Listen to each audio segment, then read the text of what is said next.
جونیور این سر صداها چیه؟ فقط داشتیم میخوندیم.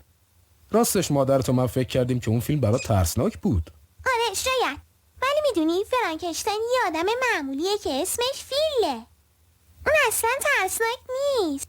از اینا گذشته خدا از همه اونا بزرگتر و گرچه از گوشش ماده ترسناک بیرون نمیاد، ولی اون تمام جهانو ساخت و اونم از من به خوبی مراقبت میکنه.